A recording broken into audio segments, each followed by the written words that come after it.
ஹல்லேலூயா. ஒரு வசனத்தை வாசிக்கலாம். 8ஆம் சங்கீதம் 3வது வசனம். சங்கீதங்கள் புஸ்தகம் 8வது சங்கீதம் 3வது வசனம்.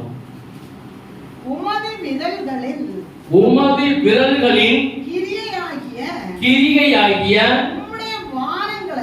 உமது வானங்களையும் நீர் ஸ்தாபித்த சந்திரனையும் நட்சத்திரங்களையும் நான் பார்க்கும்போது உமது விரல்களாகிய உம்முடைய கிரியைகள். இன்னைக்கு சீருடைய தலைப்பு தேவனுடைய விரலும் அதன் வல்லமையும். சீருடைய தலைப்பு தேவனுடைய விரலும் அதன் வல்லமையும். நம்ம விரலை குறித்து இன்னைக்கு பார்க்க போகிறோம். விரல் வேற, கை வேற. 5 விரல், அதுக்கு இதுக்கு பேர் என்னது? உள்ளங்கை. அதுக்கு பேர் என்னது? மணிக்கட்டு. அப்படிதானே? இது வரைக்கும் இதுக்கு பேர் என்னது? முழங்கை. அதுக்கு பேர் என்னது? ஷோல்டர். அதுல சேர்த்துதான் என்னது? கை. நம்ம நல்லா புரிஞ்சுக்கணும். 5 விரல், உள்ளங்கை, இதுக்கு என்னது? முழங்கை, ஷோல்டர். இந்த பகுதியெல்லாம் சேர்ந்து மொத்தமா உள்ளதுதான். அதுக்கு பேர் தான் கை. நம்ம கையை குறித்து பார்க்கல, விரலை குறித்து பார்க்க போறோம். ஹல்லேலூயா. இத நல்லா கவனிக்கணும். விரல்னா என்ன, விரல் நமக்கு என்னெல்லாம் செய்யுதுங்கறத நம்ம கர்த்தர் பேசுவார். மீண்டும் சொல்லுவோம், வாசிப்போம். உமது விரல்களின் கிரியையாகிய உம்முடைய வானங்களையும். அப்ப வானத்தை அவர் எப்படி சிருஷ்டித்தாரா? அவருடைய விரலினால். விரல்ங்கிறது, விரல் என்றால் என்ன? எடுத்து வாசிக்கலாம். லூக்கான சுவிசேஷம் 11வது அதிகாரம் 20வது வசனம். லூக்கா 11:20. நான் தேவனுடைய விரலினாலே பிசாசுகளை துரத்துகிறபடியால் தேவனுடைய ராஜ்யம் உங்களிடத்தில் வந்திருக்கிறது. ஹல்லேலூயா. இயேசு பிசாசுகளை துரத்தும்போது சொல்றார், நான் எப்படி பிசாசுகளை துரத்துகிறேன்?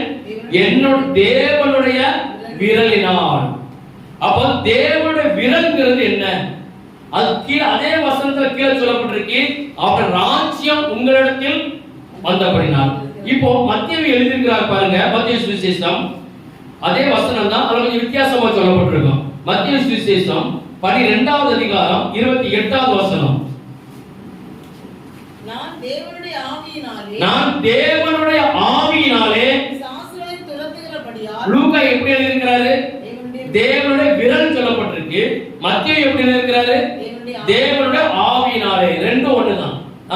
வாசிங்க. தேவனுடைய ஆவியினாலே பிசாசுகளை துரத்துகிறபடியால் தேவனுடைய ராஜ்யம் உங்களிடத்தில் வந்திருக்கிறது. அப்ப விரல்ங்கிறது என்னது? தேவ ஆவியானவர். அதுக்கு பிறகு சொல்லப்பட்டிருக்கு அவருடைய ராஜ்யம். விரல்ங்கிறது என்னது? ராஜ்யம், அதிகாரம், பலம், அதிகாரம். அப்போ இப்ப நமக்கு நீங்க பாருங்க, பழைய காலத்துல கை நாட்டு எப்படி போட்டாங்க? கையெழுத்து கிடையாது. கையெழுத்து போட தெரியாது. இங்க இருந்து இப்போ பழைய காலத்துல கையெழுத்து போட சொன்னா இங்க இருந்து போட்டு எங்க போய் நிக்கும்? எங்கேயோ போகும். அதுக்கு பிறகு என்னஞ்சாங்க? ஒரு கை நாட்டுன்னு ஒண்ணு கொண்டு வந்தாங்க, ரேகை. அப்போ அந்த ரேகையில நாம் பவர், ஒரு பத்திரத்தை முடிக்கிறோம், சொத்து வாங்குறோம் என்று சொன்னா அது விரல கை நாட்டு நம்ம வைக்கும் போது அதுக்கு என்ன ஆயிருது? பவர், அதிகாரம் வந்துருது. அப்ப நான் எப்படி பிசாசனை எப்படி துரத்துனேன்? தேவனுடைய விரல் சொன்னா தேவ ராஜ்யம் எனக்குள்ள இருக்கிறது. தேவன் இயேசு சொல்கிறார், ஊழியம் செய்த நாட்களில அவர் சொல்கிறார், எனக்குள்ள தேவ ராஜ்யம் எனக்குள்ள இருக்குது. அதான் என் பவர், அதிகாரம். அப்ப விரல்ல என்ன இருக்குது? அதிகாரம். இப்ப நமக்கு கைப்பிடிச்சு எழுதுறோம் பேனா, எப்படி? 2 விரல் இருந்தாதான் எழுத முடியும், கையெழுத்து போட முடியும். அப்ப அதிகாரத்துக்கு பவர் எதுல இருக்குது? நம்ம விரல். அழகா கர்த்தர் நமக்கு சொல்லியிருக்கிறார். அப்போ தேவ விரலோட வல்லமைனா என்ன? அப்ப விரல்ங்கிறது தேவனுடைய அதிகாரம், தேவனுடைய ஆளுகை, பரிசுத்த ஆவியானவரை குறிக்கிறது, அவருடைய அதிகாரத்தை குறிக்கிறது. மெயினா ராஜ்யம். இப்படிதான் ஆண்டவர் என்ன செஞ்சார்? தேவனுடைய ராஜ்யம் எப்படி உள்ள வந்துச்சா? முதல்ல இயேசு ஊழியம் செய்த நாட்கள்ல தேவனுடைய ஆளுகையும் தேவ வல்லமையும் தேவ பிரசனமும் இயேசுக்கு எங்க இருந்து முதல்ல வந்துச்சு? எடுத்து வாசிங்க. லூக்கா சுவிசேஷம் 3வது அதிகாரம் 21 to 23 வரைக்கும். தேவ ராஜ்யம் முதல்ல இயேசுக்கு எந்த இடத்துல எப்படி உள்ள வந்தது? ஜனங்கள் எல்லாரும் ஞானஸ்நானம் பெற்றபோது இயேசுவும் ஞானஸ்நானம் பெற்று ஜெபம் பண்ணுகையில் வானம் திறக்கப்பட்டது. பரிசுத்த ஆவியானவர் ரூபம் கொண்டு புறாவை போல யார் மேல இறங்கினாரா? இயேசு மேல. அப்போ இயேசு எப்ப எந்த இடத்துல இயேசுக்குள்ள ராஜ்யம் வந்தது? ஞானஸ்நானம் பெற்று கரை ஏறின உடனே பரிசுத்த ஆவியானவர் புறான்னு சொல்லல, புறாவை போல மாதிரியாக சொல்றார். புறா எப்படி, காக்கா எப்படி இறங்கும்? காக்கா எப்படி இறங்கும்? உங்க வீட்டுல எதாவது கலவண்டு பண்ண காக்கா எப்படி இறங்கும்? பாக்கலையோ? ஒரு சைடுவாக விஷயம் இறங்கும். ஆனா புறா எப்படி இறங்கும்? டைரக்டா அவனை ரெக்கை அடிச்சு அடிச்சு அடிச்சு அடிச்சு அப்படி டைரக்டா இறங்கும். அதான் நாம் புறாவை போல பரிசுத்த ஆவியானவர் இயேசுக்குள்ள வந்து இறங்குறார். அப்ப அவருக்கு ராஜ்யம், தேவனுடைய ராஜ்யம். இயேசு மனிதனாய் ஊழியம் செய்த நாட்களில அவர் கரை ஏறின உடனே, ஞானஸ்நானம் பெற்று கரை ஏறின உடனே அவருக்குள்ள ராஜ்யம் உள்ள வந்துட்டு, தேவ ஆளுகை உள்ள வந்துட்டு, தேவ அதிகாரம் உள்ள வந்துட்டு. எப்பமா? 30வது வயசு. அதுக்கு ஒரு 3 வருஷம் ஊழியம் செய்கிறார். தேவ ராஜ்யம் உள்ள வந்ததுனால. அப்ப தேவனுடைய விரல்கள் என்ன அர்த்தம்? அவருடைய ராஜ்யம், அவருடைய ஆளுகை, அவருடைய பலன், பரிசுத்த ஆவி நிறைய காரியங்களை குறிக்கிறது. இப்போது தேவனுடைய ராஜ்யம் அவர் சொல்றார், நான் ஊழியம் செய்த நாட்களிலே நான் எப்படி பிசாசை துரத்தினேன். அதுக்கு மேல் வசனத்துல சொல்லப்பட்டிருக்கு, இயேசுவை எல்லா ஜனங்களும் சொன்னாங்க இவன் பிசாசுகளின் தலைவன். ஒரு பேர் கூட சொல்லப்பட்டிருக்கிறது, பேசேக்குள். அவன் அப்படி ஒரு ஆவி அவனுக்கு இருக்கு. யாருக்குள்ள? இயேசுக்குள்ள இருக்கு. அவன் அதை வச்சுதான் பேய விரட்டுறார், அதை வச்சுதான் பிசாசை துரத்துகிறார் சொல்லி அங்க இருக்கிற ஜனங்கள் பேசினார்கள். ஆனா இயேசு சொல்கிறார், அப்படி அல்ல, தேவனுடைய ராஜ்யம் எனக்குள்ள இருக்கிறது. அவர் எனக்கு அதிகாரம் தந்திருக்கிறார். எனக்கு விரல நான் நீட்ட உடனே அது பேய் ஓடி கொண்டு இருக்கிறது. அப்ப விரலுங்கிறது ஒரு பவர், விரலுங்க ஒரு அதிகாரம். இப்ப நான் பாருங்களேன், நம்ம சின்ன பிள்ளையை எச்சரிக்கை விட என்ன செய்வோம்? சொல்லுங்க, காட்டுங்க, எப்படி காட்டுங்க. எல்லாரும் என்ன செய்வோம்? ஸ்கூல்ல டீச்சர் என்ன சொல்லுவாங்க? ஒரு பிள்ளை அங்கிருந்து பேசுது, இங்க இருந்து என்ன சொல்லுவாங்க? என்ன செய்வோம்? ஏதோ கை காட்டி காமிச்சு பாருங்க, எப்படி இருக்கும்? பவர். இந்த ஒத்த விரலுக்கு என்ன இருக்கு? இங்க பாரு கவுனி, அங்க பாரு. இனி ஏன்டா மோதாத நான் யாருன்னு உனக்கு என்ன செய்வோம்? சக்கு கவுனிங்க. இந்த ஒத்த விரல் நீட்டு அங்க என்ன இருக்கு? பவர், வல்லமை, அதிகாரம். அப்ப இந்த அதிகாரம் எப்படி வந்துச்சு? அவனுக்குள்ள ஒரு பலன் உண்டாயிடுச்சு, அவனுக்குள்ள ஒரு அதிகாரம், அவனுக்குள்ள ஒரு ஆளுமை. உள்ள பிசாசு கொடுப்பானால் அவனோட ஆளுமை வெளியில வரும்.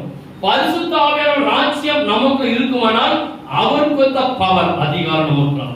அப்ப பாருங்க, இயேசு சீஷர்கள் ஜெபிக்க கேக்குறாங்க, ஐயா எங்களுக்கு ஜெபத்தை சொல்லிட்டாங்க, நாங்க எப்படி ஜெபிக்கன்னு கேட்கும்போது கூட நினைச்சாரு.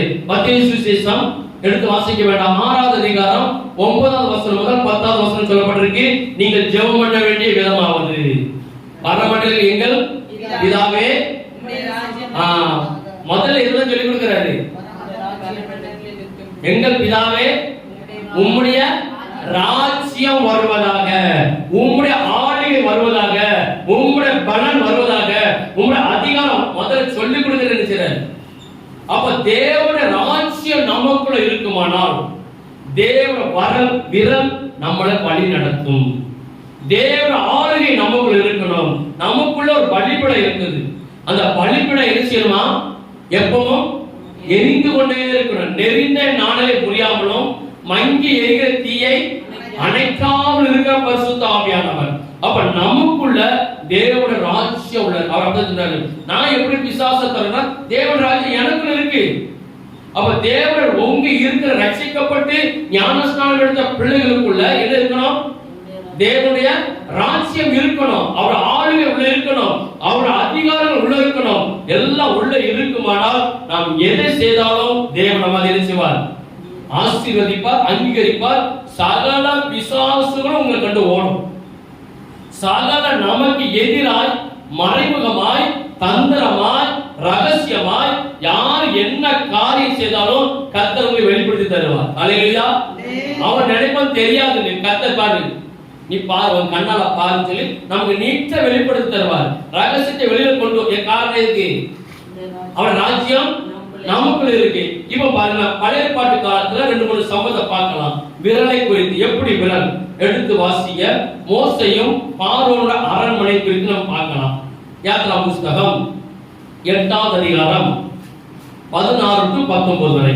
யாத்ராகமம் 8வது அதிகாரம் 16 முதல் 19 வரை. பின்பு மோசே கர்த்தர் தனக்கு கட்டளையிட்டபடியே உடலில் நேர்ந்து கொழுப்பு முழுவதையும் யாத்ராகமம் 8 அவைகளை குவியலாக 8:16 to 19. அப்பொழுது கர்த்தர் மோசேயினிடத்தில், நீ ஆரோனை நோக்கி உன் கோலை நீட்டி பூமியின் புழுதியின் மேல் அடி. அப்பொழுது கர்த்தர் மோசேயை நோக்கி மோசேயினிடத்தில் நீ ஆரோனை நோக்கி உன் கோலை நீட்டி பூமியின் புழுதியின் மேல் அடி. அப்பொழுது அது எகிப்து தேசம் எங்கும் பேய்களாய் போகும் என்று சொன்னார். அப்படியே செய்தார்கள். ஆரோன் தன் கையில் இருந்த தன் கோலை நீட்டி பூமியின் புழுதியின் மேல் அடித்தான். அப்பொழுது அது மனிதர் மேலும் மிருக ஜீவன்கள் மேலும் எகிப்து தேசம் எங்கும் பூமியின் புழுதியெல்லாம் பேன்களாயிற்று. மந்திரவாதிகளும் தங்கள் மந்திர வித்தையினால் பேய்களை பிறப்பிக்கும்படி பிரயத்தனம் செய்தார்கள். அவர்களால் கூடாமல் போயிற்று. மனிதர் மேலும் மிருக ஜீவன்கள் மேலும் இருந்தது. மந்திரவாதிகள் பார்வோனை நோக்கி இது தேவனுடைய விரல். அல்லேலூயா, அல்லேலூயா.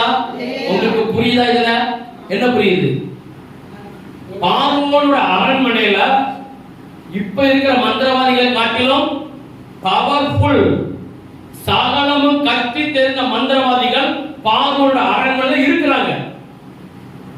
எதுக்குன்னா எல்லா காலங்கள், ராசிகள், அவருக்கு வர கஷ்டங்கள் எல்லாத்தையும் என்ன செய்யணும்? ஜோசியக்காரன் உண்டு, நட்சத்திர கணிகள் உண்டு, மந்திரவாதம் பண்ணக்கூடிய எல்லா மந்திரவாதிகள் இருக்கிறாங்க. இப்போ இஸ்ரவேல் ஜனங்களை மீட்டு எடுக்கிறதுக்காக கர்த்தர் மோசேயும் ஆரோனையும் அனுப்புகிறார். அங்க போய் ஒவ்வொரு காரியமாய் செய்ய வைக்கிறார். மந்திரவாதிகள் செய்யறாங்க. இப்ப பாத்தீங்கன்னா புலிகளை அடிக்க சொன்ன உடனே அவர் அடிக்கிறார். புலிகள் வந்துச்சு, பேய்கள் வந்துச்சு. இப்ப பேய்கள் தேசம் எல்லா பக்கமும் எல்லாரும் மேல இருந்துட்டு பரவிச்சு. இப்ப மந்திரவாதி அவன் மந்திர வித்தையினால நம்மளும் பேரை உண்டாக்கலாம் என்று சொல்லி அவனை அடிச்சு பார்த்தா என்ன செய்யல, வரல. இப்ப மந்திரவாதிகள் சொல்லுற வார்த்தை என்னது? இது தேவனுடைய அறிக்கை. யார் கொடுத்தா? சத்தமா சொல்லுங்க. மந்திரவாதி சொல்றான், இது நம்மளால முடியாது, இது தேவனுடைய விரல் அப்படின்னு அர்த்தம். மோசேக்குள்ளும் ஆரோனுக்குள்ளும் தேவனுடைய ஆளுகை இருக்குது, அவர் ராஜ்யம் உள்ள இருக்குது, பரிசுத்தாவின் உள்ள இருக்கிறார். அதான் விரல். நாங்க செய்து பார்த்த முடியல, கர்த்தர் அவனுக்கு அனுமதி கொடுத்தார். நிறைய வாதைகளை கொண்டு வந்தான், இவங்க செய்யற மாதிரியே செஞ்சான். ஆனா கர்த்தர் பேர் அவனை வர வைக்க முடியல. அப்ப தேவ விரல் உங்களுக்குள்ள இருக்குமானால், தேவ விரல் நமக்குள்ள மோசைக்குள்ள ஆரோனுக்குள்ள இருந்தது போல நமக்குள்ள இருக்குமானால், நமக்கு எதிராக யார் வந்தாலும் சக்சஸ் அவனுக்கு ஆகாது. அல்லேலூயா. நம்புறீங்களா? விசுவாசிக்கிறீங்களா? அவன் ஜெயிக்க முடியாது. அல்லேலூயா. தேவ ராஜ்யம் உங்களுக்கு வரணும். மந்திரவாதி இதேதான், கோலை கீழே போட்டான், சர்ப்பம் ஆயிட்டு. அந்த சர்ப்பத்தை உடனே அவனும் ஒரு கோலை போட்டான், சர்ப்பம் ஆயிட்டு. கொஞ்சம் மோசைக்கு என்ன ஆயிட்டு? பயம். என்னடா நம்மளும் போட்டோம் அவனும் போட்டான், அது சர்ப்பம் ஆயிட்டு, இது சர்ப்பம் ஆயிட்டு. என்ன பண்றது? ஆண்டவர்கிட்ட கேட்க, நீ ஏமா பயப்படுற? நான் உனக்குள்ள இருக்கேன், நீ வாழ பிடி. அது நினைச்சு போலாயிடுச்சு. மறுபடியும் போடு, மறுபடியும் அவன் போட்டான். அவ்வளவு பாம்பு இந்த பாம்பு விழுங்கிச்சு. ஜெய யாருக்கு? ஜெய யாருக்கு? யாருக்குள்ளெல்லாம் கர்த்தரோட ராஜ்யம் உள்ள இருக்குதோ அவங்களுக்கெல்லாம் ஜெயம் உண்டு. ஹல்லேலூயா. நம்ம நல்லா கவனிக்கணும். நமக்கு விரோதமாய் மறைமுகமாய் மந்திரவாதி வந்தாலும் சரி, யார் வந்தாலும் சரி, எந்த ஆவியை ஏவி விட்டு என்ன வேணாலும் செய்யட்டும், தேவனுடைய ராஜ்யம் உங்களுக்குள்ள ஸ்டாண்டர்டா இருக்குமானால் உங்களை என்ன செய்ய முடியாது? அறிக்கை கொடுத்தது யாரு? தேவனுடைய விரலுக்கு அறிக்கை கொடுத்தது யாரு? மந்திரவாதியே சொல்லிட்டாங்க, எண்ணியால முடியாது. இது தேவனுடைய விரல். அப்ப நமக்குள்ள இருக்கிற பரிசுத்த ஆவியானவர் எப்படிப்பட்டவர்? சொல்லுங்க. உங்களுக்கு இருக்கிற பரிசுத்த ஆவியானவர் எப்படிப்பட்டவர்? வல்லமையுள்ளவர், சர்வ லோகத்துக்கும் ஆண்டவர், எல்லாவற்றையும் சிருஷ்டித்த தேவனுடைய ஆளுகை நமக்குள்ள வர வேண்டும். அதான் நம்ம ஒவ்வொரு நாளும் நீங்க என்ன எப்படி ஜெபிக்கணும், ஜெபம் பண்ற விதம் சொல்லி கொடுத்திருக்கிறார். எப்படி? உங்களுடைய ராஜ்யம் வருவது எங்க வரணும்? நமக்குள்ள. ஒவ்வொரு நாள் ஜெபத்துல ஒரு 20 திருப்பி சொல்லுங்க, ஆண்டவரே இயேசுவே உங்க ராஜ்யம் எனக்குள்ள வரட்டும், உங்க ராஜ்யம் எனக்குள்ள வரட்டும், உங்க ராஜ்யம் எனக்குள்ள வரட்டும் சொல்லுங்க. வரும்போது நமக்கு எதிராக நம்ம சரீரத்துல, நம்ம ஆவியில, நம்ம ஆத்மாவில, ஆவிக்குரிய வாழ்க்கையில பின்னோக்கி போவதற்காக கிரியை செய்கிற ஆவிகளை என்ன செய்யும்? என்ன செய்யும்? அழிந்து போவோம், இல்ல பின்னோக்கி போவோம், இல்ல அவனையே தூக்கி அடிக்கும். அல்லேலூயா. அப்ப நமக்குள்ள விரல், தேவனுடைய விரல் நமக்குள்ள இருக்கணும், தேவனுடைய ராஜ்யம் நமக்குள்ள இருக்கணும். இன்னொரு வசனத்தை கொடுத்து வாசிக்கலாம், இன்னொரு சம்பவத்தை கூட வேகமா நம்ம நினைச்சலாம். யோசேப்பு குறித்து பார்க்கலாம். ஆதியாகம புத்தகம் 41வது அதிகாரம் 7வது வசனமும் 7, 8, அதுக்கு பிற்பாடு 14 to 16 வரை. சாவியான கதிர்கள் செழுமையும் நிறைமேனியுமான 7 கதிர்களை விழுங்கி போட்டது. அப்பொழுது பார்வோன் நல்லா தூங்குறான். ராத்திரி தூக்கத்துல ஒரு சொப்பனத்தை பார்க்கிறார். சொப்பனத்தை பார்த்து முடிச்சிட்டார். அது சொப்பனம் என்று அறிந்தான். காலை எழுப்புனே பார்வோனுடைய இதயம் எப்படி செய்து கலக்கம் கொண்டு இருக்கிறது. அப்பொழுது அவன் யாரை கூப்பிடுறான்? காலை எழுப்புன யாருக்கு ஆர்டர் கொடுக்கான்? மந்திரவாதி அவர்கள் ஓடிவா. மந்திரவாதிகளையும் சகல வான சாஸ்திரிகளையும் சொல்லப்படல, சூனியக்காரன், குறிகாரன் எல்லாம் நினைச்சாச்சு. எல்லாத்தையும் காலை தட்டி எழுப்பி கொண்டு வந்தாச்சு. ஏன்னா ராஜாக்கள் காலத்துல நீங்க பாத்தீங்கன்னா மந்திரவாதிகளுக்கு நிறைய வீடுகள் உண்டு, அவங்க நிறைய சலுகைகள் உண்டு, வான சாஸ்திரிகளுக்கு உண்டு நிறைய சலுகைகள் உண்டு, வைத்தியமார்களுக்கு நிறைய சலுகைகள் உண்டு.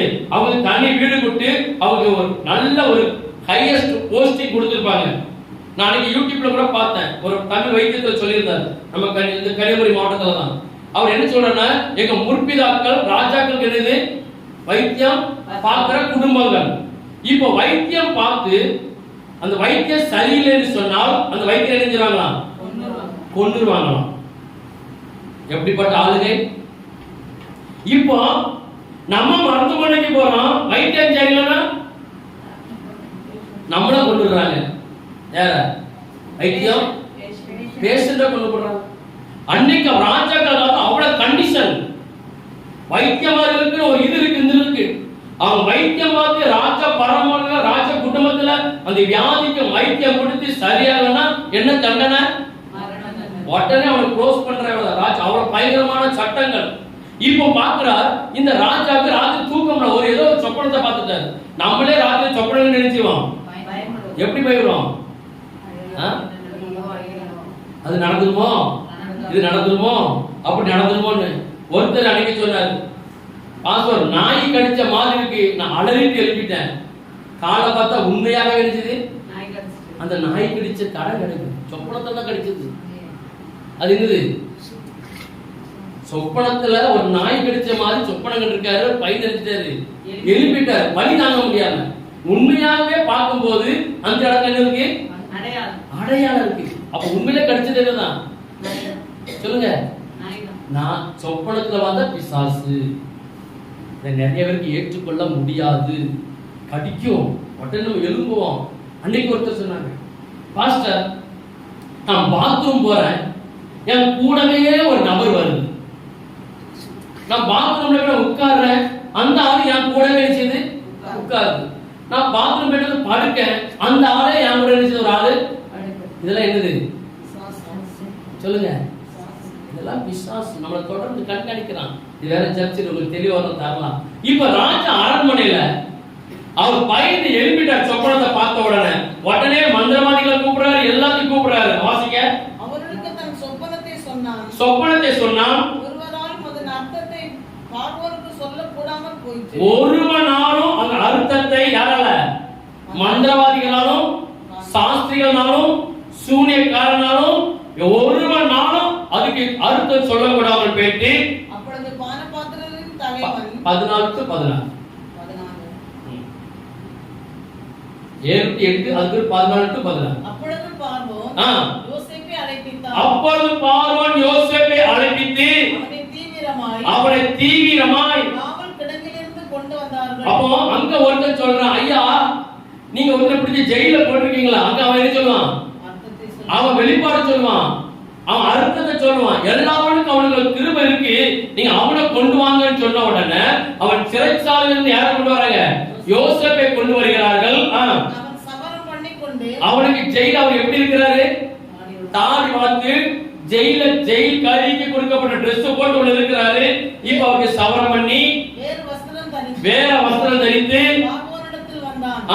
பார்வோன் யோசேப்பை நோக்கி ஒரு சொப்பனம் கண்டேன், அர்த்தத்தை சொல்ல ஒருவனும் இல்லை. நீ சொப்பனத்தை கேட்டால் அதன் அர்த்தத்தை சொல்லுவாய் என்று உன்னை குறித்து நான் கேள்விப்பட்டேன் என்றான். உன்னை குறித்து நான் கேள்விப்பட்டேன் என்றான். அப்பொழுது யோசேப்பு பார்வோனுக்கு பிரதியுத்தரமாக நான் அல்ல தேவனே பார்வோனுக்கு மங்களமான உத்தரவு அருளி செய்வார். அழகா சொல்றாரு பாருங்க, நான் அல்ல தேவனே மங்களகரமான வார்த்தையை சொல்லுவார். அந்த மங்களகரமான வார்த்தை எங்க இருக்கு, யார் வாயில இருக்கு, யோசேப்பின் வாயில இருக்கு. யோசேப்புக்குள்ள யார் இருக்கிறா, தேவ ராஜ்யம், தேவ ஆளுகை, தேவ அதிகாரம் உள்ள இருக்குதுன்னு அவர் சொல்ற. நான் அல்ல, மங்களகரமான வார்த்தையை தேவன் சொல்லுவார். இப்போ இந்த பக்கம் யார் நிக்கா, மந்திரவாதி, குசூனியக்காரன், எல்லாம் சாஸ்திரி நிக்காங்க. இந்த பக்கம் யார் நிக்கா, தாடி வளர்த்துட்டு தாடி எடுத்துட்டு யார் நிக்கா, யோசேப்பு நிக்கிறார். இப்போ பாருங்க, வாசிங்க. பார்வோன் யோசேப்பை நோக்கி என் சொப்பனத்திலே நான் நதி ஓரத்தில் நின்று கொண்டிருந்தேன். அழகும் புஷ்டியுமான 7 பசுக்கள் நதியிலிருந்து ஏறி வந்து புல் மேய்ந்தது. அவைகளின் பின் இளைத்ததும் மகா அவலட்சணமும் கேவலமுமான வேற 7 பசுக்கள் ஏறி வந்தது. இவைகளைப் போல அவலட்சணமான பசுக்களை எகிப்து தேசமெங்கும் நான் கண்டதில்லை. கேவலமும் அவலட்சணமான பசுக்கள் கொடுமையான முந்தின 7 பசுக்களையும் பற்றித்து போட்டது. அவைகள் இவைகளின் வயிற்றில் போதும். இப்படி தெளிவா அறிஞ்சாரு.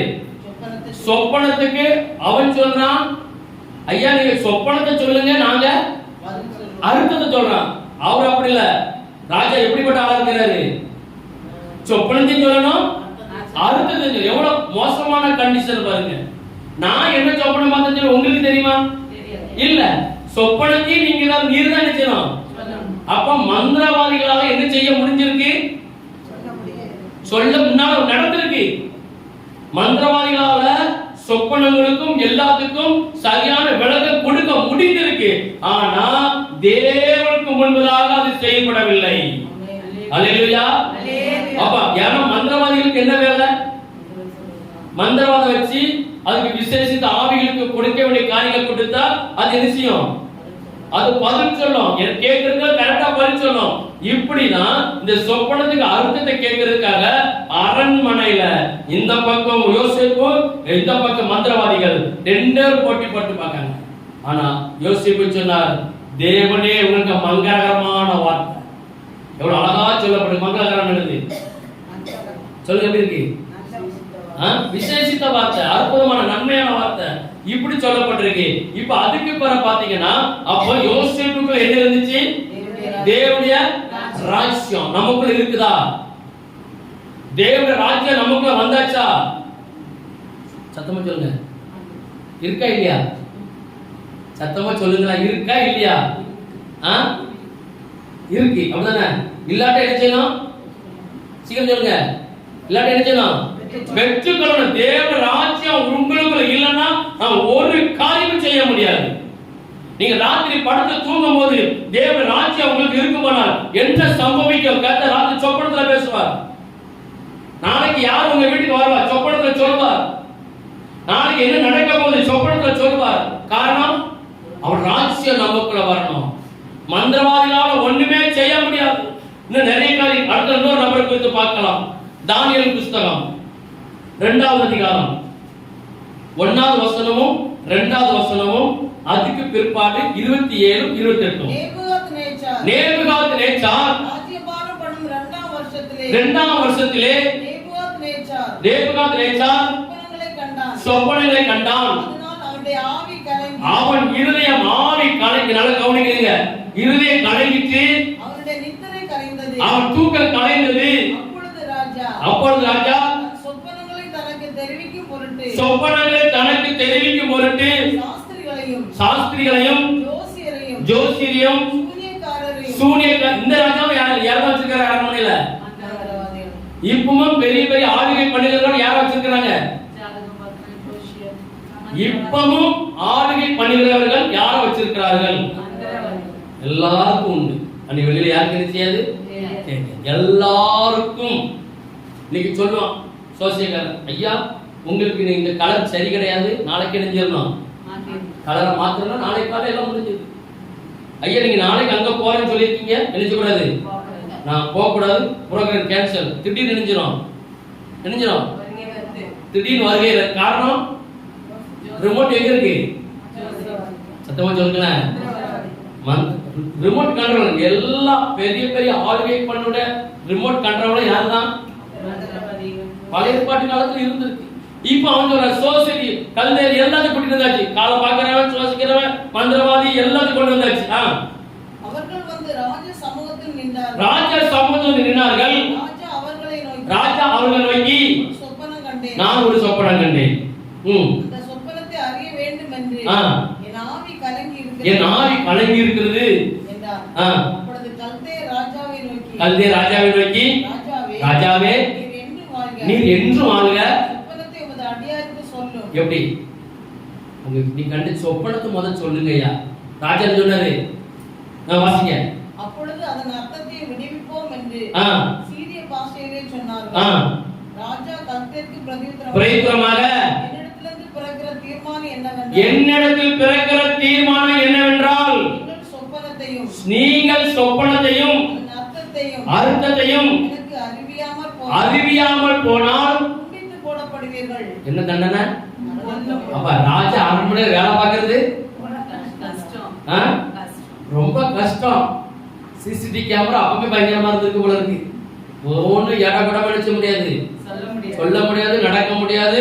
அவங்களுக்கு கொடுக்கப்பட்ட காரியத்தை கரெக்டா செய்யலாம். சும்மா சோசியக்காரன் அடிச்சு விட அடிச்ச முடியாது, சொல்ல முடியாது. நம்ம அழகா ரெக்கார்டு நமக்கு வச்சிருக்கிறார் பாருங்க. நீ எனக்கு சொல்லாவிட்டா உன்னை துண்டித்து போடுவேன், கொண்டு விட வேண்டாம். இப்ப எல்லாரும் என்ன வந்துட்டு பயம் வந்துட்டு எல்லாம் பயந்து வேண்டிக்கு. ஏன்னா காரணம், அந்த சோசியக்காரன் மந்திரவாதிக்குள்ள ஆள் இடிஞ்சிட்டு யார பார்த்து பயந்துட்டு தானியேல் பண்ற தானியேல் வர்றாங்களா? தானியேலுக்குள்ள யார் இருக்கிறா? அந்த வசனத்தை நீங்க வாசிங்க, நமக்கு புரியும். பின்பு ராக்காலத்தில் தரிசனத்திலே ராத்திரி இங்க தானியேல் ஒருத்தர் இருக்கிறார். அவர் என்ன செய்வாரு? எல்லாத்துக்கும் வெளிப்பாடு தருவார்னு சொல்லி அவர் அறிமுகப்படுத்தி விட்டாச்சு. இப்ப ராஜாட்ட போய் பெர்மிஷன் கேட்டுட்டு ராத்திரி என்ன செய்றாரு? தானியேல் போய் ஜெபம் பண்றார். ஆண்டவரே, அவர் என்ன சொப்பனத்தை பார்த்தாரு எனக்கு கொஞ்சம் சொல்லிதாங்க. அப்ப தானியேலுக்கு என்ன இருந்துச்சு? தேவனுடைய ராஜ்யமும் விசேஷித்த ஒரு ஆவியும் தேவ விரல் காணப்பட்டது. அப்போ அவர் என்ன செஞ்சாரு? ஜெபம் பண்றார். ஜெபம் பண்ண உடனே எல்லாத்தையும் கத்தறிஞ்சிட்டாரு. ராத்திரியே வெளிப்படுத்தி முடிச்சாச்சு. இப்ப அரண்மனைக்கு யார் வரா? தானியேல் டிப் டாப் அப்படி இருந்தாரு. எல்லா காரியத்தையும் வாங்கி டிப் டாப்பா அரண்மனைக்கு வந்தாச்சு. அவர் காலங்களையும் சமயங்களையும் மாற்றுகிறவர், ராஜாக்களை தள்ளி ஞானிகளுக்கு ஞானத்தையும் கொடுக்கிறவர், அவரே ஆழமும் மறைபொருளை வெளிப்படுத்துகிறவர், இருளில் இருக்கிற அவர் அறிவார், வெளிச்சம் அவரிடத்தில் தங்கும். எங்கள் பிதாக்களின் தேவனே, நீர் எனக்கு ஞானமும் கொடுத்து எனக்கு அறிவித்து ராஜாவின் காரியத்தை ராஜா நினைச்சாரு. நம்ம பரலோக ராஜா தானியேல் நினைச்சாரு. எல்லாத்தையும் சொல்லி கொடுத்தாரு. என்ன சொப்பனம் பார்த்தா, எதை பார்த்தா, என்னெல்லாம் வந்துச்சு. இப்ப அரண்மனையில போய் சொல்லியாச்சு. தானியேல் வந்துச்சு அரண்மனையில ஒரு மேன்மை, ஒரு உயர்வு. அப்போ மந்திரவாதிகள் என்னன்னாங்க? என்ன அவர் என்ன பதில் சொல்லிட்டாரு? நீ சொல்லலன்னா துண்டிக்கப்படுவீர்கள். இப்ப சொன்னது யாரு? தலை துண்டிக்கப்பட்டது யாரு? மறைக்கப்பட்டிருக்கு. கண்டிப்பா அவங்க நினைச்சிருக்கணும். அவங்க முடியாம தான் தானியேல் சொன்னாரு. அப்ப ராஜா சொன்னது எழுதினது. அப்ப கண்டிப்பா மந்திரவாதிகளும் சூனியக்காரனும் சோசியக்காரனும் தலை கண்டிப்பா துண்டிக்கப்பட்டிருக்க வேண்டும். அல்லேலூயா. அப்போ தேவ ராஜ்யம் உங்களுக்குள்ள வரும்போது, தேவ ஆளுகை உங்களுக்குள்ள வரும்போது, அவர் விரலின் கிரியை நமக்குள்ள இருக்கும்போது நமக்கு எல்லா மறைபொருளையும் செய்வார், விலக்கி தருவார். நாம் பயப்பட வேண்டிய அவசியமே கிடையாது. பாருங்க, இப்ப எல்லாரும் சொல்லக்கூடிய ஒரு வார்த்தை இருக்கு. என்னாகமம் 23:23. யாக்கோபுக்கு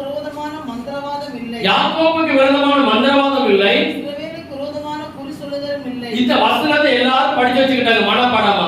ஒரு சின்ன பிசாசு போராட்டம் வந்தா இந்த வசனத்தை நீங்க நினைச்சீங்க சொல்லுங்க, உங்களோட நினைஞ்சிரும் பேருமா? இந்த வசனத்தை நீங்க 100 திருப்பி சொன்னா போயிருமா? கண்டிப்பா போகாது. யாக்கோபுக்கு மந்திரவாதம் இல்லை, ஈஸ்வரன் குறி சொல்வதும் இல்லை. அப்ப கர்த்தருக்கு பிள்ளைகளுக்கு விரோதமாய் மந்திரவாதம் இல்ல. அதை நான் நம்ப மாட்டேன், அதை நான் ஏற்றுக்கொள்ள மாட்டேன். இது பொய்ன்னு சொல்லி பிரசங்கிக்கிற ஊழியக்காரர்கள் இருக்கிறாங்க. அதை கேட்டு பின்பற்றி நடக்கிற அநேக விசுவாச பிள்ளைகள் இருக்கிறாங்க. மந்திரவாதத்தை நம்ப மாட்டேன், மந்திரவாதம் இல்லை. யாக்கோபுக்கு குறி சொல்வது இல்லைன்னு சொல்லியாச்சுல்ல. இது அப்படி அர்த்தம் அல்ல. பாலா பிள்ளையாமை கூப்பிட்டு சபிக்கிறதுக்கு கூப்பிட்டு வந்தார். நான் சுருக்கமா சொல்லிடுறேன். சபிக்கிறதுக்கு கூப்பிட்டு வந்தார். இங்க அவரு ஆண்டோட பெருமிஷன் கேட்கிறாரு, போய் சொல்றாரு. அங்க போய் சபிக்க போனா வாய் என்ன வருது? ஆசீர்வாதம் தான் வருது. மறுபடியும் ஒரு அவன் சொல்றான், உனக்கு பொண்ணு போல் எல்லாம் தாரேன், மறுபடியும் நீ என்ன செய்யணும்? நீ சபிக்கணும். அவன் அங்க போய் நின்று வாயில திறந்தவன் என்ன வருது? ஆசீர்வாதம் வருது. இப்பதான் அவன் சொல்றாங்க, வா நான் சபிக்கிறதுக்கு பிரயாசப்பட்டா என் வாயில என்ன வருது?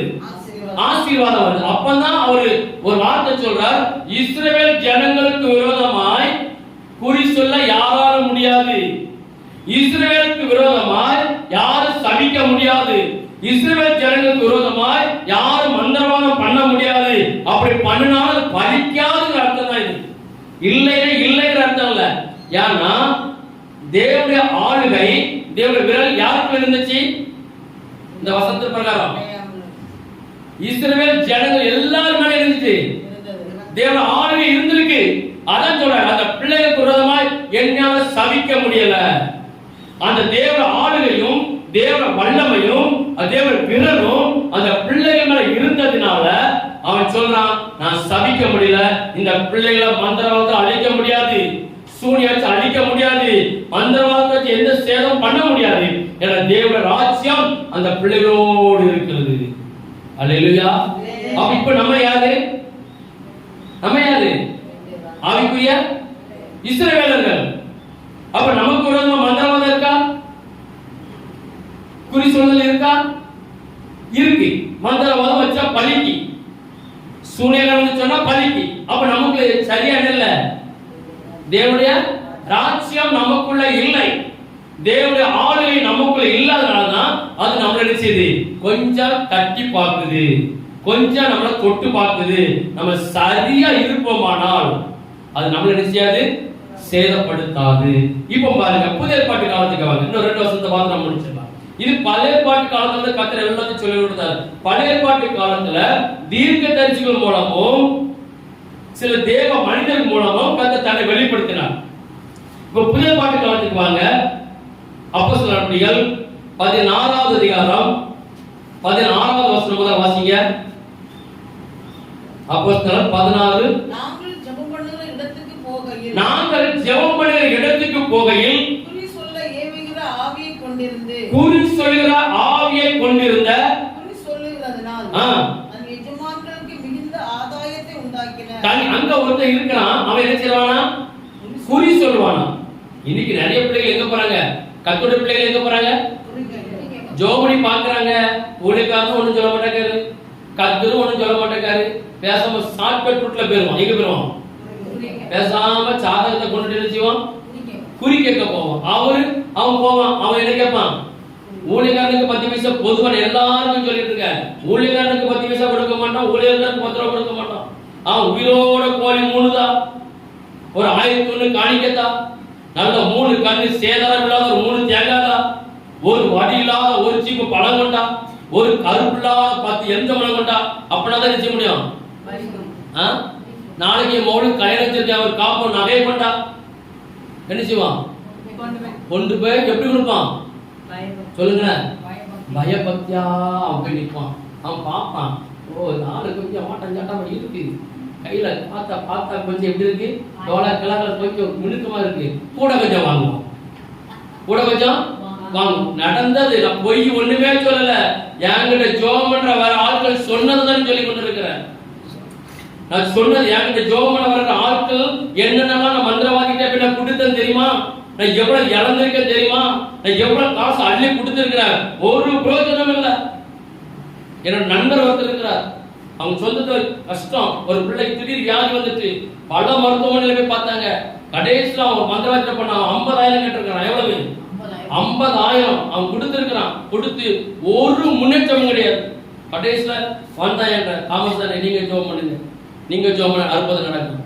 நான் சொன்ன எல்லா கண்டிஷனையும் கேட்டேன். கண்டிஷன் கொஞ்சம் மோசமா இருந்துச்சு. இப்போ நம்ம இறங்கின சரிப்பட்டு வரேன்னு சொல்லி நான் ஊர்ல தமிழ்நாட்டுல பெரிய பிரபலமான ஒரு ஊழியக்காரத்தை அனுப்பி கொடுத்தேன். நீ அங்க முதல்ல என்ன செய், இப்போ இயேசுவை நம்பு, இயேசுவை ஏற்றுக்கொள், இயேசு இதை யாருக்கு முதல்ல அஸ்திவாரம் உனக்கு தெரியட்டும், அதுக்கு பிறகு நம்ம என்ன செய்வோம், நம்ம ஜோம். கடைசியில பார்த்தா அது ராத்திரி பார்த்தா அது வருது இது வருதுன்னு கடைசியில் இறந்தே போச்சு. எவ்வளவு ரூபாய் இழந்தாங்க, எவ்வளவு இழந்தாங்க. இன்னைக்கு அள்ளி கொடுத்துக்கிறாங்க. இந்த வசனத்தை வாசிங்க. எஜமான்களுக்கு மிகுந்த ஆதாயத்தை உண்டாக்கி ஒரு பெண் எங்களுக்கு எதிர்பட்டாள். அவள் பவுலையும் எங்களையும் பின்தொடர்ந்து வந்து இந்த மனுஷன் போதும். அந்த தேசத்துல ஒரு குறிச்சொல் கொண்டு இருக்கிறான். அநேக ஜனங்கள் அவனை தேடி ஓடுகிறார்கள். அதை வச்சு பிளப்பு நடந்து கொண்டிருக்கு. ஒரு நாள் பவுல் அந்த பக்கம் எங்க போறாரு? பிரசங்கம் பண்றதுக்கு அவரு குளித்துக்கு அங்க போறாரு. அங்க பார்த்தா அங்க ஒருத்தர் குறி சொல்லிட்டு இருக்கிறான். உடனே பவுல் நினைச்சாரு, அவர் எட்டி பார்த்தாரு, அவ்வளவுதான் குறி சொல்ற ஆவி நினைச்சு அழகா வசனம் சொல்லிட்டு அவன் போட்டி சாஸ்திரம்னா அவருக்கு இருந்த ஆவி குறி சொல்ற ஆவி வெளியே போயிடுச்சு. இப்போ அந்த எஜமானுக்கு என்ன இல்ல, ஆதாயம் வருமானம் நின்று போச்சு. உடனே பவுல் அடிக்க தூக்கியாச்சு. இவன் வந்தனால நமக்கு நினைச்சிட்டு ஆதாயம். அப்போ தேவ ராஜ்யம் தேவ விரல் யாருக்குள்ள இருந்துச்சு? பவுலுக்குள்ள இருந்துச்சு. பவுலுக்குள்ள இருக்க இந்த ஒரே வசனத்தை மட்டும் வாசித்து முடிக்கலாம். அப்போஸ்தலர் நடபடிகள் 19வது அதிகாரம் 13 வாசிங்க. அப்பொழுது தேசாந்திரிகளாய் திரிகிற மந்திரவாதிகளாகிய அப்பொழுது தேசாந்திரிகளால் திரிகிற மந்திரவாதிகளாகிய யூதரில் சிலர் பொல்லாத ஆவிகளை பிடித்திருந்தவர்கள் மேல் இப்ப பாருங்க, ஒரு மந்திரவாதிகள் இயேசுவின் நாமத்தை சொன்னான். அவனுக்கு தேவன் ராஜ்யம் இல்ல, தேவன் ஆளுகை இல்ல, தேவன் யாருன்னே தெரியாது. இவன் பவுலும் பேதுரும் அப்படி பிரசங்கம் பண்றதை பார்த்து கேட்டுட்டு இவனு நானே நினைச்சவன் இயேசுவின் நாமத்தினால அந்த பிசாசை விரட்ட முடியுங்கிறதுக்காக அழகா சொல்லப்பட்டிருக்கு. அந்த வசனத்தை மீண்டும் வாசிங்க. யூதரில் சிலர் பொல்லாத ஆவிகள் பிடித்திருந்தவர்கள் மேல் கர்த்தராகிய இயேசுவின் நாமத்தை சொல்ல துணிந்து பவுல் பிரசங்கிக்கிற இயேசுவின் பேரில் ஆணையிட்டு அவன் எழுதுனா பவுல் மட்டும் தான் இயேசுவின் நாமத்தை சொல்ல முடியுமா? நாங்களும் சொல்லுவோம் சொல்லி இயேசுவை அறியாத தேவனுக்கு எந்த சம்பந்தமும் இல்லாதவன் இயேசுவின் நாமத்தில் யாரை விரட்டினான்? அந்த பிசாசை விரட்டினான். இயேசுவின் பேரில் ஆணையிட்டு கட்டளை இடுகிறோம் என்றார்கள். பிரதான ஆசாரியனாகிய ஸ்தேவா என்னும் ஒரு யூதனுடைய குமாரர் 7 பேர் இப்படி செய்தார்கள். பொல்லாத ஆவி அவர்களை நோக்கி இயேசுவே அறிவேன், எனக்கு இயேசுவே தெரியும், பவுலையும் அறிவேன், பவுலும் எனக்கு தெரியும், நீங்கள் யார் என்று சொல்லி. பிசாசு எப்படி பேசுது? ஐயா, இயேசுக்குள்ள தேவன ராஜ்யம் இருக்குன்னு எனக்கு தெரியும், பவுலுக்குள்ள தேவன ராஜ்யம் எனக்கு தெரியும், நீ என்னை விரட்ட வந்து நீ யாரு? அப்ப தேவன ராஜ்யம் உள்ள இல்லைன்னு நினைச்ச முடியாது, துரத்த முடியாது, பிசாசு கீழ்படியாது, நம்ம அசிங்கப்படுத்தி விட்டுறோம். இப்ப சொல்லு, இயேசுவே அறிவேன், பவுலை அறிவேன், 2 பேரும் ஒண்ணும் செய்ய முடியாது என்கிற. இப்ப நீ யார்? கேள்வி கேக்குது. என்ன துரத்த வந்து நீ யார் என்று சொல்லி பொல்லாத ஆவியுடைய மனுஷர் அவன் மேல் பாய்ந்து அங்க என்ன நடக்கு? பலாத்காரம் நடக்குது. கெட்டிமுள் அந்த பேய் பிடிச்ச ஆளும் பேய் விரட்டமான பொய்யான இயேசுவின் நாமத்தை சொன்ன 2 நினைச்சது கெட்டிமுடி வாங்க அடி நடக்குது. அங்க ஒண்ணுக்கு ஒண்ணு அடி. நான் இயேசு எனக்கு தெரியும், பவுல் எனக்கு தெரியும், நீ என்ன எப்படி விரட்ட வந்தன்னு சொல்லி 2 சண்டை போடுது. சண்டை போட்டதுல ஒருத்தர் ட்ரெஸ்ஸே காணும். அத வாசிங்க. அவனை மேற்கொள்ள அவர்கள் நிர்வாணிகளும் எப்படி ஆயிட்டாங்க? போட்ட சண்டையில என்னாச்சு? நிர்வாணிகளும் சொல்லுங்க, போட்டு பாரு. போட்ட சண்டையில என்னாச்சு? சொல்லுது என்னாச்சு? ட்ரெஸ்ஸே கிழிஞ்சி நிர்வாணிகள். பிசாசுக்கு சும்மா விளையாடக்கூடாது. எல்லாரும் பேய் விளையாடுறாங்க, நானும் பேய் விளையாடுறேன்னா நம்ம கதை என்னது? கந்தல். இங்க பாருங்க, இயேசுவின் அடிச்ச அடியில Dress எல்லாம் கலத்தி போட்டுட்டு இன்னும் அதுக்கு கீழே சொல்லப்பட்டிருக்கு. வாசிங்க. காயப்பட்டவர்களும் ஆகி. அடுத்து என்னது?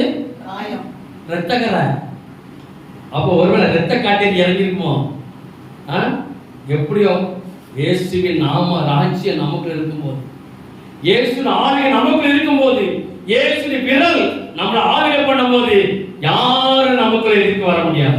இன்னொரு இடத்துல சொல்லப்பட்டிருக்கு, அநேக மந்திரவாதிகள் புஸ்தகம் தெரிஞ்சாங்களா? அது அந்த வசனம் இருக்கு நினைக்கிறத வாசிங்க. அப்போஸ்தலர் நடவடிக்கைகள் 11:19 இருக்கும். ஒரு வசனத்தை மட்டும் வாசிப்போம். அப்போஸ்தலர் நடவடிக்கைகள் 11 அதிகாரம் 19 to 24 வரைக்கும். ஸ்தேவான் எழுப்பின உபத்திரவத்தினாலே சிதறப்பட்டவர்கள் சுவிசேஷ வசனத்தை யூதர்களுக்கு எண்ணி மற்ற ஒருவருக்கு அறிவியாமல் பெரிக்கே நாடு சீப்புரு தீவு. இல்ல அது இல்ல, நமக்கு அப்போஸ்தலர் 16-31 சம்பவத்துல இருக்குது. அப்போ அங்க அநேக மந்திரவாதிகள் வந்து இருக்கிறாங்கன்னா, ரட்சிக்கப்பட்டு மந்திர புஸ்தகம் தெரிஞ்சாங்கன்னா தீயிட்டு கொளுத்தினார்கள். மந்திரவாதிகளுக்கு என்ன வந்தது? இயேசுதான் சொல்லுங்க மெய்யான தெய்வம் என்று சொல்லி அநேக மந்திரவாதிகள் அவங்க படிச்சு வச்சிருக்க எல்லா புஸ்தகம் தெரிஞ்சுட்டாங்க. நினைச்சிட்டாங்க. அன்னைக்கு என்ன ஒருத்தர் பேசிட்டு ஒருத்தர் ஜெபம் ஒரு கடத்துக்கு ஜெபிக்க வந்தாரு. அவர் நிறைய போராட்டங்கள். அப்ப அவர் சொன்னாரு, நான் மந்திரவாதிக்கு யாரா இருக்குங்க, நான் பிஏ அசிஸ்டண்டா இருக்கேன், என்னைதான் கூட்டிட்டு போவாரு. எதுக்கு? அசிஸ்டன்ட் என்ன விளக்கணும்? அவன் வாங்கிட்டு கோழி கீழி எல்லாத்தையும் பேரா சொல்றதெல்லாம் பைய பக்தியா குளிச்சுட்டு போனோம். நிறைய மந்திர புஸ்தகம் இருக்கான். அவர் எங்க போனா இவ்வளவு கூட்டிட்டு போவாராம். இப்ப கூட்டிட்டு போய் இவருக்கு என்ன வந்துட்டு அவ்வளவு ஆளு இவருக்குள்ள வந்துட்டு போம். இப்ப அங்கேயும் போக முடியல, இங்கேயும் போக முடியல, உட்கார முடியல, எழுத முடியல, படுக்க முடியல, பொண்டாட்டி கிட்ட சண்டை, பிள்ளை கிட்ட சண்டை, குடும்பமே கொலை நாசம். இப்படி இருக்கிற காலத்துல இப்ப அவர் சொல்ற செஞ்சது என்னது? நான் தப்பு, நான் தெரியாம எங்க போயிட்டேன், எனக்கு வருமானம் ஒரு நினைச்சு நான் போயிட்டேன், இப்ப நான் மாட்டிக்கிட்டேன்னு சொல்லி இப்ப அவர் என்ன சொன்னார்னா, நான் நிறைய மந்திர புஸ்தகம் வச்சிருக்கிறேன், இப்ப நான் நிறைய மந்திர புஸ்தகம் வச்சிருக்கிறேன், இப்ப எல்லாவற்றையும் நினைஞ்ச தீயிட்டு நான் கொளுத்துனேங்கிறாரு. நடந்தது நான் தீயிட்டு கொளுத்தி இப்ப எனக்கு விடுதலை வேணும், எனக்கு அநேக ஆவிகள் என்னை தாக்குது, அநேக ராத்திரி படுத்த அநேக ஆவிகள் நெருக்குது, என்னை விடுவிக்க முடியும். நான் சொன்னேன், நீங்க இன்னும் ஆண்டவங்க பாவத்தை அறிக்கை பண்ணுங்க, தேவன் ராஜ்யம் உங்களுக்கு வருக கூப்பிடுங்க, தேவன் நீங்க செஞ்ச பாவத்தெல்லாம் எத்தனை குடும்பத்தை கெடுக்கிறதுக்கு நீ பையத்துக்கிட்டு பின்னால போன, உனக்கு என்ன தந்திருப்பான்? ஒரு கோட்டு தந்திருப்பான், அவன் 10,000 வாங்கிட்டு நீ என்ன செஞ்சு அது பாவமா? பாவம் இல்லையா?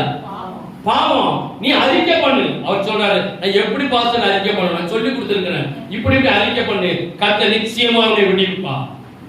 அப்ப அவருக்கு அறிக்கை பண்ணினார். அவர் சொன்னார், நான் நிறைய மந்திர புஸ்தகம் வச்சிருக்கேன், அவ்வளவு நத்திய போட்டு கொளுத்து. இப்பதான் எனக்கு நினைக்கிறது, அது ஒரு குடும்பத்தை கெடுக்க கூடாது. இன்னொன்னு சொல்லித்தாரேன், ஒரு குடும்பத்தை கெடுக்கிறதுக்கு மந்திரவாதிக்கு அட்ரஸ் கொடுத்துறாதீங்க, சுத்தமா சோழியா முடிஞ்சு போயிருவீங்க. மந்திரவாதி வைக்கிறது பெருசு இல்ல, மந்திரவாதம் வைக்கிறதுக்கு வழி காட்டக்கூடாது, போன் நம்பர் கொடுக்க கூடாது. நான் போனேன், என் குடும்பத்துல இப்படி இருந்துச்சு, நீ போ, நீ வைன்னு சொன்ன சோழி முடிஞ்ச நீ. கர்த்தர் எரிச்சலுள்ள தேவன், ஒரு நாள் நம்ம தப்ப முடியாது. அப்ப தேவன் ராட்சியம் என்ன செய்யணும்? நமக்கு வரணும், நாம் ஜெபிப்போம்.